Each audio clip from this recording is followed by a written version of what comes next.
was hoping to hear more from Miriam. The last program we ended with value added and agro processing. So when we moved to technology, I was hoping Miriam would have jumped in, yes, because we have a lot of spoilage. We ended the program with that. It was mentioned that persons they don't have the correct transport to transport from Perico, and well, Mahaica wasn't mentioned, but also from Mahaica. And sometimes they transport during the day and during the hot sun when it's heated. It's not the best. And then when they come to the market now, they have a time period to sell. So if they don't sell, I have a cousin who experiences that. He brings his produce from Wakenham to Perico, and if it doesn't go by midday 1 o'clock, he has to drop his price if he wants to get it sell. So the persons from town, they go to Perico at that time and they buy at a cheaper price, and then they come back to town and they sell. So there's no storage place. Yes, we need the roads, the access roads. Yes, we need that, but you also need the bonds where they can actually store the produce there. Mariana was really hoping you would jump in with that. Terms of, I was told of that same thing, where farmers, instead of when they have okay, when they have the surplus of the produce, rather than having to pay excess for labor to harvest that produce, take to the market to lose, they tend to indeed put back into the soil, right? Because they say, it doesn't make sense paying a whole lot for labor to harvest when the prices is right. Now, in that case, is where preservation comes in, and that is where instead of them losing money for that produce that will go to the market and possibly spoil, there is where they can now, if we have proper facilities right within the area to reach or wherever, they can now harvest that and take it there for preservation purposes. So rather than it as a loss in finances, they will gain more. Because when you do value Hmm. added to that product now, you have a higher income, a higher return on that product instead of having a loss in the produce itself. Probably I was had looking mostly like 4 or 5 other points to make, to be honest, because when it comes to the Make them opportunities now, in make them agriculture, now, it make starts them from now. production all the way to consumption. To be honest, I mean, we Make talk them about the now, finance. make I them think you now. guys did an excellent job. To be honest, sure, no problem. One of the things I was going to talk about next until it run out of time is one of the things in Guyana is we are big in livestock, and especially when it comes to broilers. To be honest, if you read our budget speech for the year 2021, there's actually been an increase in the amount of broilers producers for that year. So it's been an increase regarding that, and with more and more broilers in the country, it means there'll be more and more demand for feed. And in Guyana, we don't produce or grow the raw materials to actually make the feed itself, which is the corn and the soya, soybeans, for example, two primary ingredients. What we do in Guyana is we would import those particular ingredients, whether from Belize or whatever country, and then we would mix it Mm. ourselves. So one of the largest feed producers in Guyana is Bounty, and stuff like that Bounty would usually do.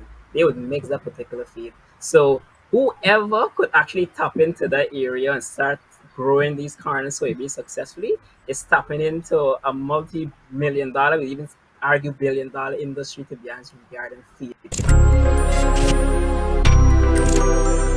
Accordingly.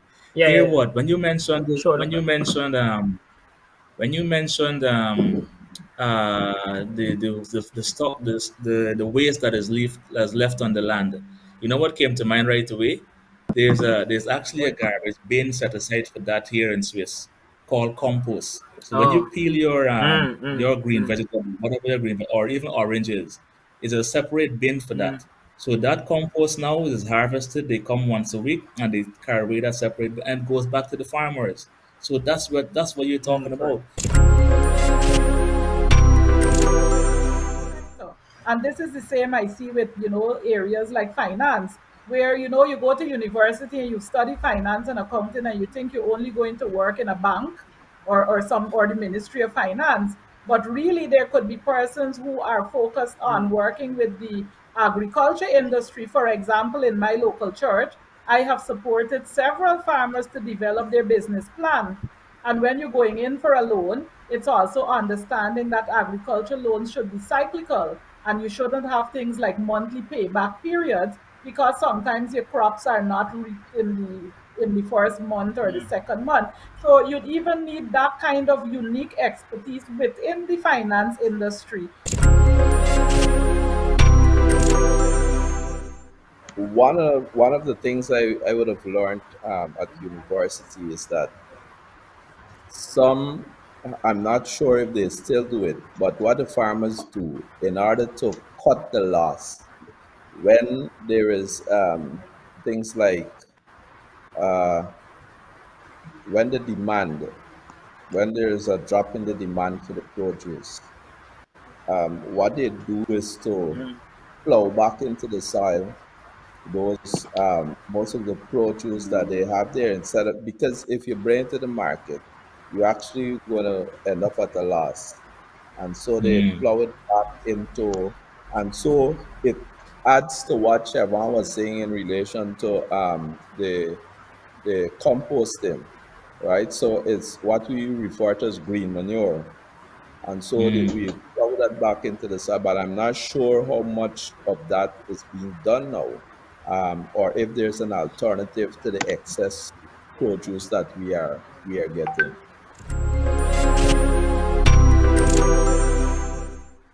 If I can step in at this point, I'd just like to give some emphasis on that situation there. One of the major problems we have in is marketing. Marketing is a serious thing because farmers have been planting and they have no place which they, like they have used to have GMC, they have no place which they can go and sell their things and get price rate or get the things off of their hands if there's a glut in the market. I have been suffering a lot in the Northwest when I'm planting like peanuts and this type of thing. I used to have to depend on the boat. If the boat doesn't come, you left with the mortars or the huskers, paying you little or nothing. Mhm. So I fall on a plan. When I was grading out, when I was drying my peanuts, I used to take out the longest one because I used to do AK-62 them. The longest one, I used to take out and I'd patch myself. And the rest, I used to convert to make my own peanut butter. And I didn't used to have hands in order to get it off. You see, in the situations now, wearing that right now, I mean, where I'm at Mobley City now, I have been planting things, and when I do not have in market, I do things like this. This is what I'm doing. This we see here now.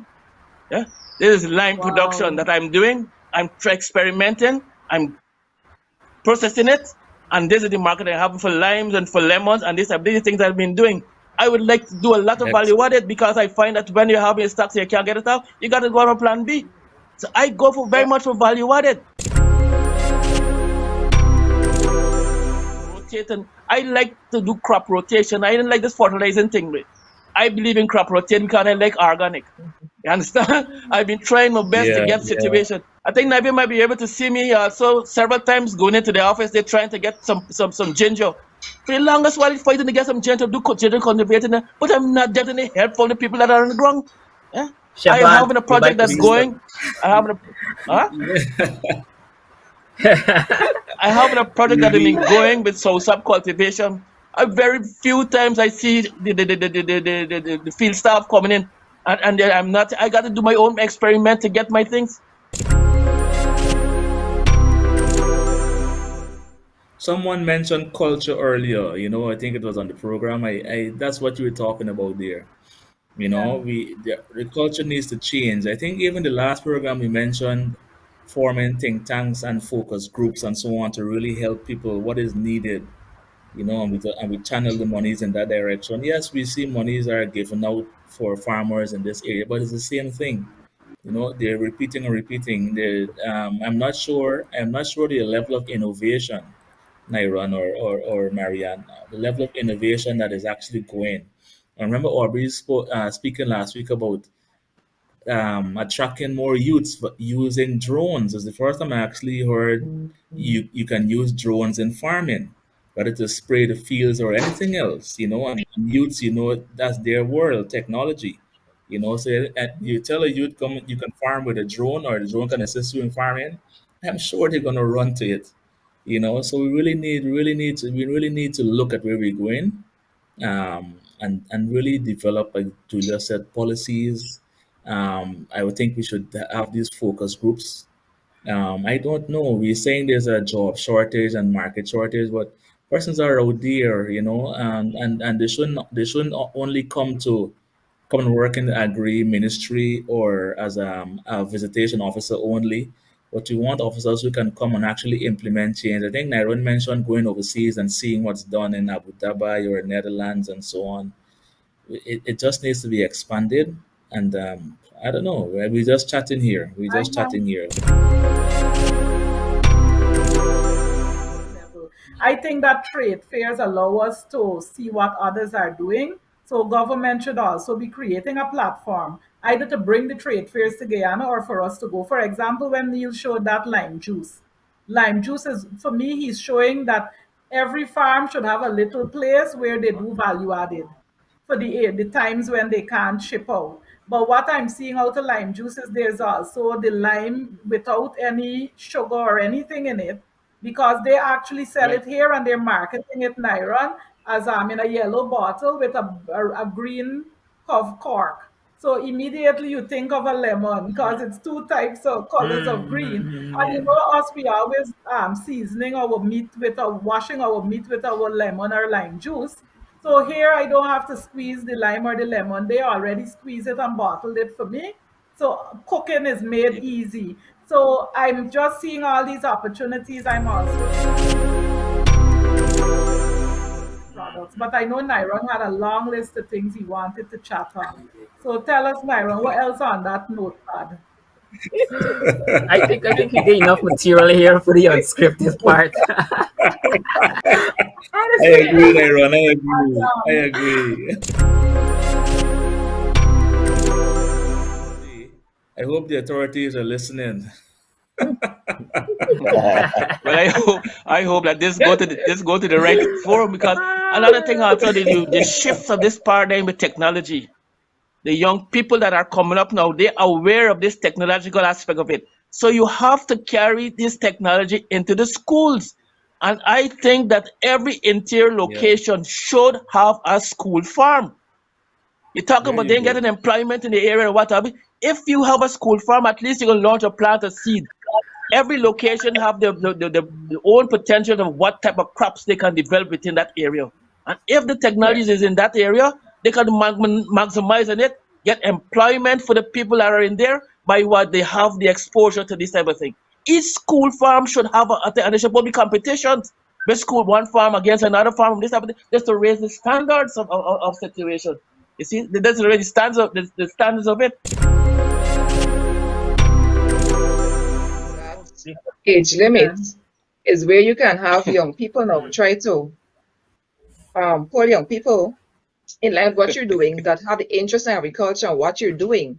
So when time to make presentations in terms of funding and so on, you have them go forward on your behalf as a whole to assist in that need that you may have. Because while they look at you, they're looking at your physical and saying that you're old and so on.